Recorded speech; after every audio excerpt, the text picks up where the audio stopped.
वेद के तुल्य है। तो जो टीचर, जो संत, जो गुरु, धार्मिक इन सदग्रंथों के अनुसार शिक्षा और दीक्षा देता है वो टीचर है। और इसके विपरीत जो ज्ञान स्टडी कराते हैं लोग, वेद सुना रहे हैं वो लोग, वो टीचर नहीं है। तो आप विद्यार्थी हैं और इस विद्या काल के अंदर आप यदि डीजे पर नाचोगे, गुटी सूटी ला कर बकवाद गढ़ोगे, या आप इस माया के जोड़न में ही दिन रात लगे रहोगे, तो आप अच्छे विद्यार्थी नहीं हो। आप जी ने यहां पर विद्यार्थी की तरह रहना पड़ेगा। जैसे विद्यार्थी स्कूल में जाता है, उसको जहां भी बैठने का स्थान मिल जाता है, चाहे वो किसी भी उच्च अधिकारी या सेठ का बच्चा हो, वह अपने भाई बहनों के साथ बिल्कुल एक आम भगत, आम स्टूडेंट की तरह ही रहता है।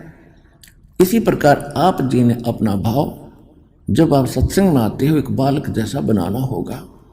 चाहे आप कितने उच्च अधिकारी हैं, चाहे कितने आप धनी हैं या निर्धन कितने ही हैं, आप जी यहाँ आते हो तो अपने उस सब अहम को भूल जाना, क्योंकि आप एक भक्त हो। और भक्त में जो लक्षण होने चाहिए वो हमारे शास्त्र के, हमारे आश्रम के नियमों के अनुसार ही चलना चाहिए। तो विद्यार्थी अच्छा है, वो भक्त है।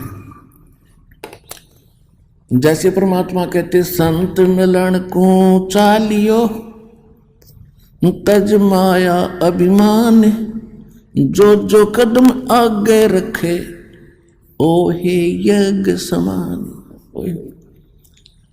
हमारे को अध्यात्म मार्ग में उभारने के लिए, हमारे को धनी बनाने के लिए, अच्छा विद्यार्थी बनाने के लिए परमात्मा किस किस प्रकार के उदाहरण हमारे को दे रहे हैं कि जिस समय आप सत्संग की तरफ चलो, संत की तरफ चलो, उस समय आपको ना अपने पद का गर्व हो, ना अपने धन का हो, ना जाति का हो। आप ऐसे आए जैसे एक भयंकर रोग पीड़ित व्यक्ति जिस समय वो हॉस्पिटल की तरफ चलता है और वहाँ के लोकल डॉक्टर उसको जवाब दे देते हैं कि आपकी बीमारी हमारे समझ से बाहर है, आप पीजीआई के अंदर या एमएस के अंदर चेक कराइए। तो चाहे वो कितना बड़ा अधिकारी है, चाहे कितनी बड़ी उसकी पोस्ट है, कितना उसका धन है, उस समय उसको अपनी औकात का पता होता है कि अब तेरे साथ क्या बन सकता है। फिर वो हॉस्पिटल की तरफ जाता है तो उसको पता होता है कि अब तू शायद कुछ दिनों का ही मेहमान है। उस समय उसके पास चाहे वो कितना अच्छा बड़ा अधिकारी हो, कितना ही पद प्राप्त हो, वो पद और अपना धनाढ्य नहीं देखता, अपना जीवन देखता है। जहाँ भी डॉक्टर कहते हैं वहीं बैठ जाता है, कपड़े उतारो जी, तुरंत उतार देता है, यहाँ लेट जाओ जी, लेट जाता है, जाओ ये चेक करा के उठा कर पर्ची चल पड़ता है। तो इसी प्रकार आप जी जब यहाँ आते हो, आप एक भयंकर रोग से ग्रस्त हैं। वो रोग कौन सा है? जन्म और मरण का। जन्म और मृत्यु का जो दीर्घ रोग है, ये आप सभी प्राणियों को लगा हुआ है। और वो एकमात्र एमएस हॉस्पिटल इस विश्व के अंदर सतलोक आश्रम बरवाला, जिला हिसार, हरियाणा के अंदर है। और यहाँ वो रोग आपका कट सकता है। तो आप उस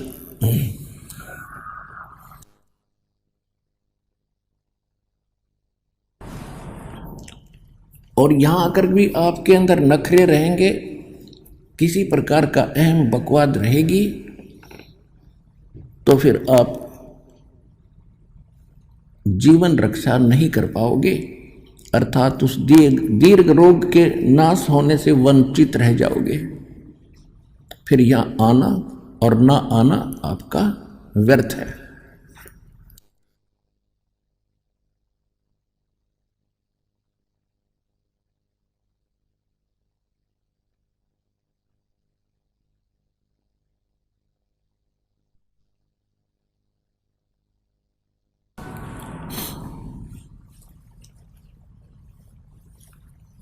तो परमात्मा कहते संत मिलन को चालियो भाई तजमाया अभिमान, जो जो कदम आगे रखे है ओहे यज्ञ समान। ओहे।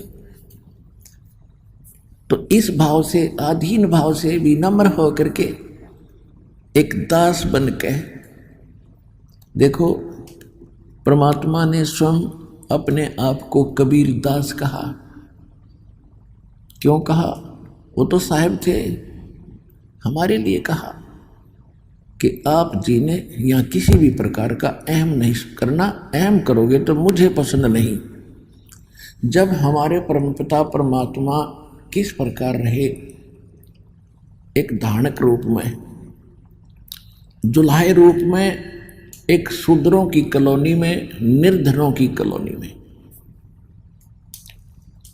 उसका कारण क्या है कि निर्धन और जो शूद्र कहलाते हैं उनमें एक विशेषता होती है, आधीनी होती है, क्योंकि वो हर तरह से किसी ना किसी वस्तु के भूखे रहते हैं और जहाँ आवश्यकता पूरी नहीं होती वहाँ अधीन होना एक स्वाभाविक गुण बढ़ जाता है। और परमात्मा ये बताना चाहते हैं कि ऊंचे कुल में भक्ति ना होए, नीचा ही कुल दीजिए। और तपिया ने तो जब तप की ना वो लोजिया नाल पतीजे। ऊंचे कुल में दुर्योधन रावण और नीचे कुल में गणका। गणका माने एक वैश्या थी जिसको भगवान ने पार किया उसकी बुराई छुटा के। ऊंचे कुल में दुर्योधन रावण, नीचे कुल में गणका।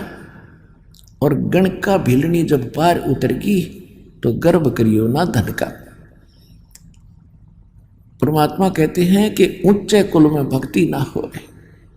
जो आज ये मंत्री, मुख्यमंत्री, प्रधानमंत्री, आईएएस, आईपीएस, जज, वकील बने बैठे हैं, जो इस ज्ञान को सुनना भी पसंद नहीं करते क्योंकि इन नकली गुरुओं ने इस संत मत में एक हेट, एक नफरत पैदा कर दी और सबके मन में एक धारणा बैठ गई है कि सब ये लुटेरे हैं, इन्होंने अपना धंधा खोल रखा है। तो पुण्यात्माओं, ये स्वाभाविक है। काल ये चाहता है कि इनको इतना कंडम कर दूं कि भक्ति से नफरत हो। और किसी का दोष नहीं मानता दास। जैसे आप कोई वस्तु खरीदने बाजार जाते हो और बाजार के अंदर आप 9 नकली दुकानों पर ठगे जा चुके हो, जिसमें आप कोई कहेगा कि वो दुकान पर ओरिजिनल वस्तु मिलती है, आपका कतई विश्वास नहीं। तो आज काल ने ऐसी स्थिति कर दी है, नकली संत बेच के ये अनेकों दुकान खुला रखी है। और ये सतलोक आश्रम बरवाला के अंदर वो ओरिजिनल दुकान है उस परम पिता के सौदा करने की। अब इस पर विश्वास होना थोड़ा बहुत समय लगेगा, लेकिन होगा। सच्चाई तो सच्चाई है, कुछ दिन के बाद हृदय में बैठ जाएगी और सबको विश्वास होगा। ये मानना पड़ेगा कि सब संत एक जैसे नहीं होते।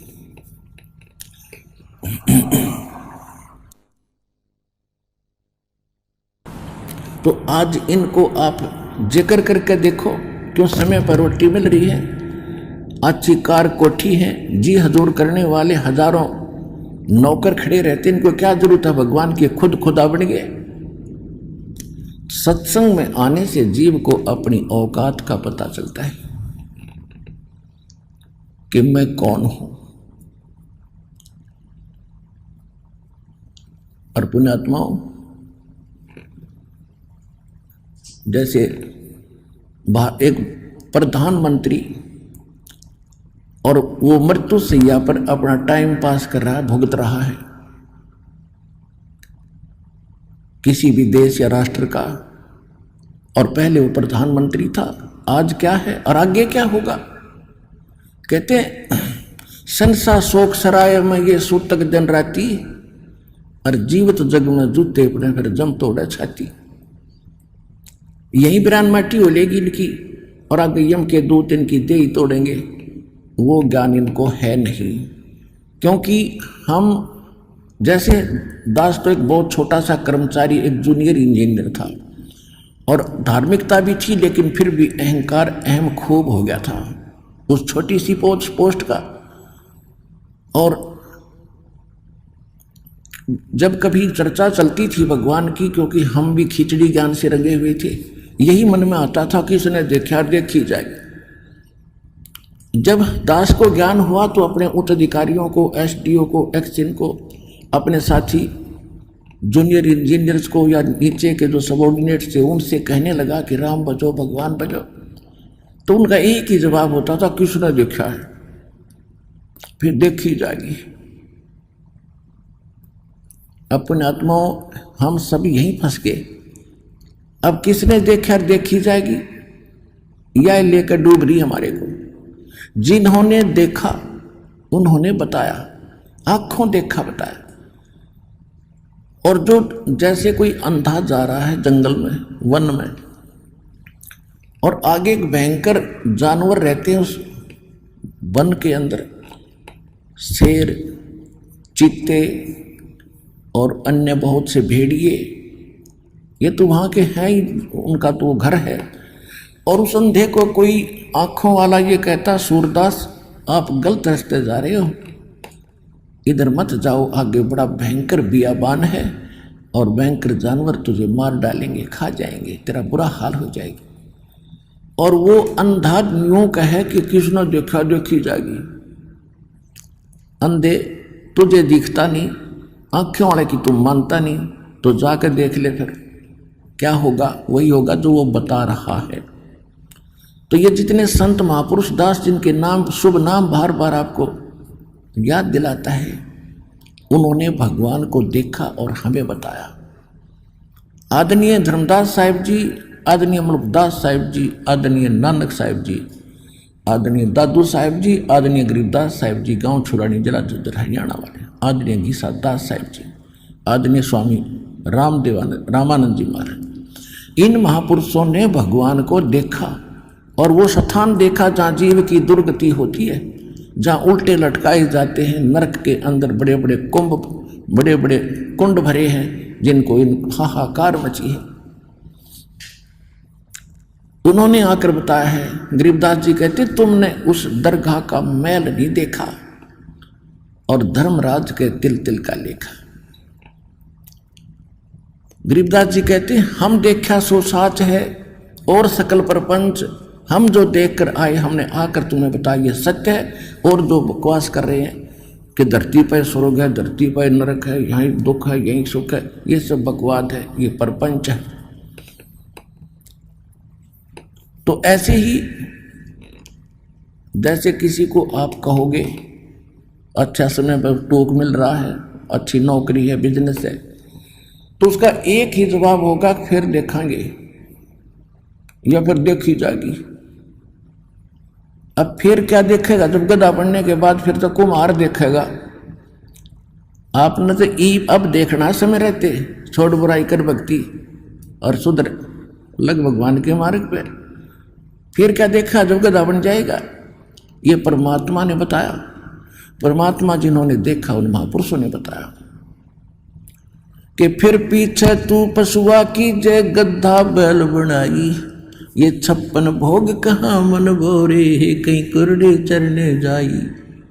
सुखदेव ने 84 भुगती बना पजावे खरवो, और तेरी क्या बुनियाद प्राणी तो बंडा पंथ पकड़वो। मर्द गर्द में मिल गए वो रावण से रणधीर, कंस के सी चाणोर से वो हरना कुश बलबीर। तेरी क्या बुनियाद है तू जीव जन्म धर लेत, गरीबदास हरि नाम बिना तेरा खाली रह जा खेत।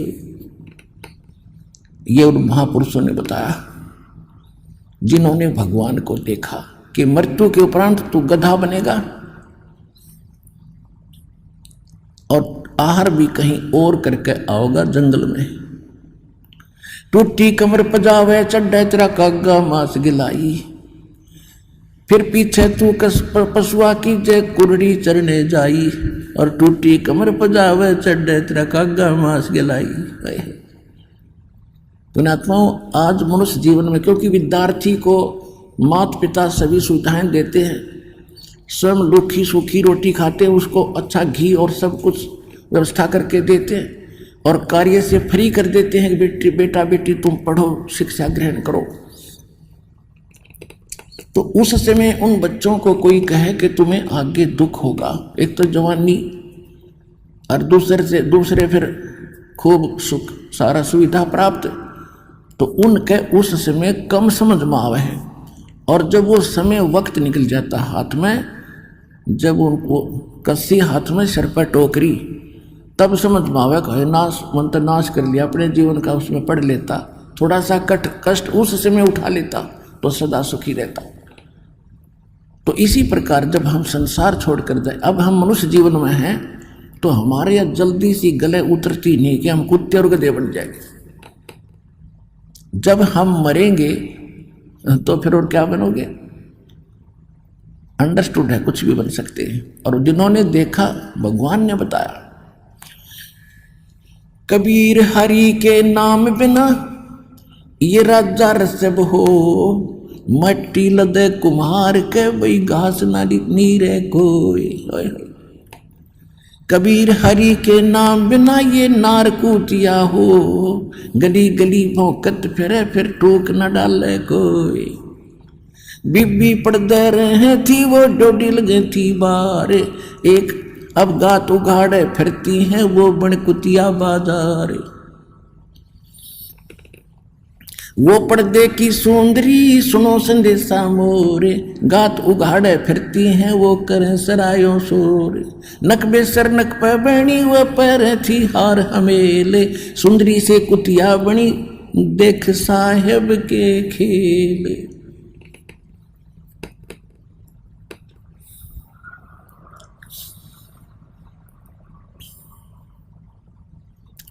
ये भगवान ने बताई और परमात्मा के बताए, और परमात्मा से प्राप्त महापुरुषों ने बताया, और प्रत्यक्ष है आपके सामने।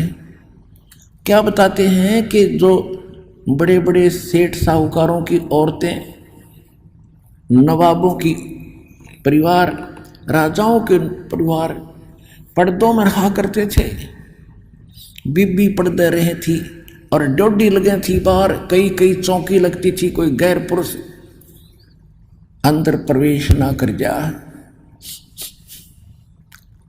और काजू किशमिश के हलवे और खीर बना के खाया करती थी, क्योंकि वो पिछले जन्म की पुण्यकर्मी प्राणी थी। राजा के घर जन्म हुआ, अच्छे घर में जन्म हुआ, अच्छे वर्ष से ब्याही गई, और पिछली बैटरी चार्ज थी, आगे चार्जर था नहीं। जब तक इन्वर्टर की बैटरी पीछे से चार्ज है, आगे चार्जर बेशक ना लाओ, वो पूरा काम कर रही होती है जब तक उसकी अक्षमता चल है। और जिस समय उसकी अक्षमता समाप्त होगी, एकदम सब ही सुविधाएं जो उसे प्राप्त थी बंद हो जाएंगे। ना पंखा चलेगा, ना बल्ब जगेगा, ना कोई कूलर चलेगा, यानी परेशानी का सामना करना पड़ेगा। इसी प्रकार जो पिछले जन्म के पुण्यकर्मी प्राणी हैं, आज उच्च पद प्राप्त हैं और अच्छे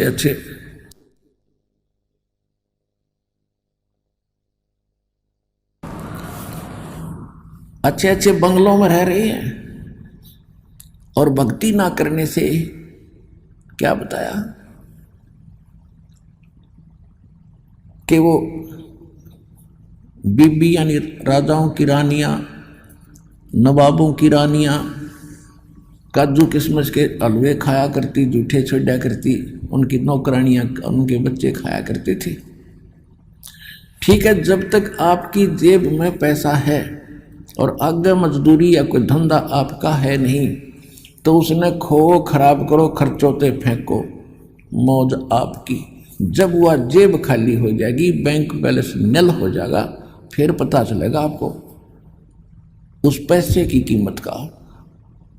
और आगे ना किया, बैंक बैलेंस खत्म हुआ। इसी प्रकार परमात्मा कहते हैं वो बीबी पर्दा रहे थी, एडी से लेकर चोटी तक पर्दों में रहा करती, कोई उनका अंग ना देख ले, इज्जत का नाश हो जाए। और भक्ति करी नहीं, संत के निकट गए नहीं, सत्संग सुना नहीं, ओए होए। कहते हैं भेड़ पूछ को पंडित पकड़े भादो नदी बिहंगा, गरीबदास वे भव जल डूबे जिन्हें नहीं मिला साध सत्संगा। जो साधना कर रहे हैं और नकली कर रहे हैं, डुप्लीकेट कर रहे हैं, मनमाना आचरण कर रहे हैं, तो वो भी व्यर्थ है। वो तो ऐसा कर रहे हैं जैसे दरिया से पार होने के लिए भादों के अंदर बहुत वर्षा होती है और सभी दरियाएं अपनी चरम सीमा पर बह रही होती हैं, ऊपर किनारों को छूती हुई चल रही होती, इतना भयंकर जल चलता है। और उस समय कोई किसी से पूछे कि मैंने दरिया से पार जाना है, कैसे जाऊं, और उसको कोई मूर्ख ये कहे ये भेड़ खड़ी है, इसका पूंछ पकड़ ले, दरिया में बढ़ जाओ दोनों और ये पार कर देगी, तो कहते नहीं। तो जो हमारे धर्म गुरु भेड़ पूछ को पंडित पकड़े ये भादो नदी बिहंगा, गरीबदास वो भवजल डूबे जिन्हें नहीं मिला साध है। जो परमात्मा की सत भक्ति का पूर्ण मार्ग है, साधन है, वो इस विश्व में किसी के पास नहीं है। ये अंडरस्टूड हो गया कि अन्य सभी भेड़ की पूंछ पकड़ के और दरिया पार होना चाहते हैं, यानी भव सागर से, संसार सागर से वो पार होने का व्यर्थ प्रयत्न कर रहे हैं। वो इसमें डूब कर मरेंगे, यही रह जाएंगे।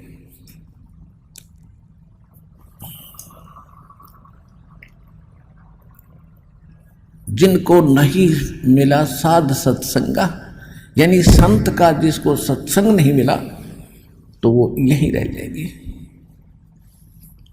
तो क्या बता रहे हैं कि अब वो पर्दे के अंदर बंद सारी सुविधाएं, क्योंकि उसके भाग्य में सब कुछ भगवान देगा ही देगा जो उसके प्रारब्ध में लिखा है। और संत की छींट लगी नहीं, सत्संग सुन पाई नहीं, क्योंकि इज्जत वाली वो बेटी थी वे। और कहते हैं हमारी बहन बेटियां घर से बाहर ना निकला, हमारी इज्जत का नाश हो जाए। और फिर क्या बताते भविष्य क्या होगा उन भोली आत्माओं का। कहते बीबी पड़दा रहे थी, डोडी लगे थी बार, एडी से लेकर चोटी तक अंगों को ढक कर रखती थी। भक्ति ना करने से, भक्ति परमात्मा की सत्साधना ना करने से आज कुतिया बनकर सरेआम घूम रही है। वह इज्जत, कोई वस्त्र भी नहीं उसके किसी अंग पर। उन आत्माओं या आत्मा का ठेस लागनी चाहिए, चाहे भाई हो, चाहे बहन हो, स्त्री हो या पुरुष हो। जो भगवान ने बोल रखा है सारी सच्ची है। हमारे इस काल के भांग का नशा घना हो गया, क्योंकि समय पर टूक मिल रही है, जब चाहो खाना खा लें, जब चाहो बकवाद घड़ लें, डांस देख लें, फिल्म देख लें। ये अनमोल समय न्यो बर्बाद करने का था, हमें पता नहीं था। अरे पता लग गया। अब कहते समझा है तो सिर दर पाओ और भौर नहीं रहे, ऐसा दाव। कहते वो पर्दे की सुंदरी और सुनो संदेशा मोर, ये गात उघाड़े यानी नंगी फिर रही है और करे सरायों शोर। पहले तो काजू किस्मस के हलवे झूठे छोड़ा करती थी, और आज एक टूक के लिए वो कुतिया बनकर धर्मशाला के सामने बैठी है। अतिथि आते थे, अपनी रोटियां लाते थे, खाना खा रहे होते हैं, कुतिया देख रही होती है वो कुत्ता कि कब तेरी तरफ टूक डाले। और छोटा सा टूक ग्रास भगवान आदमी उस टूक कुत्ते की तरफ ऐसे फेंक देता है। अब साथ में वह 1-2 ग्राम यानी 2-4 टूकों में 10 ग्राम रेत साथ खा रही है। 10 ग्राम रेत साथ खा रही है, एक टूक के लिए तरस रही है। और जब खो दिया अनमोल जीवन साधना ना करने से। नक पे सर नक पे बनी और पैर थी हार हमेल, 1-1 लाख के गहने और हार पहना करती थी। और कहते हो सुंदरी से आज कुतिया बन गई, सुन साहेब के खेल।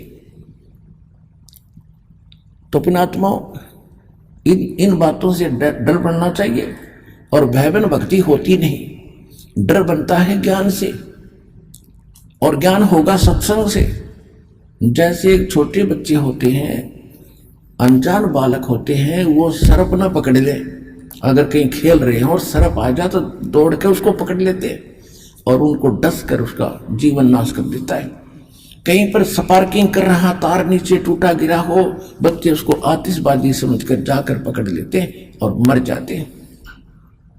और किसी बोतल में विष रखा हो, छोटे बच्चे उसको उलगा कर पी जाते हैं, और जिसमें वो बड़े हो जाते हैं उनको ज्ञान हो जाता है कि सर बड़ा भयंकर जानवर है, इस खा जाते, डसने से मृत्यु हो जाती है। बिजली का ज्ञान होता है कि इसको छू लिया तो मर जाएगा। ऐसे विष के बारे में बताया जाता है कि इसको टच कर लिया तो, छू लिया तो, पी लिया तो मर जाओगे। तो जब वो बच्चे बड़े हो जाते हैं और उनको ज्ञान हो गया तो उन भयंकर वस्तु पदार्थों से, उन जानवरों से डर बढ़ गया उसके।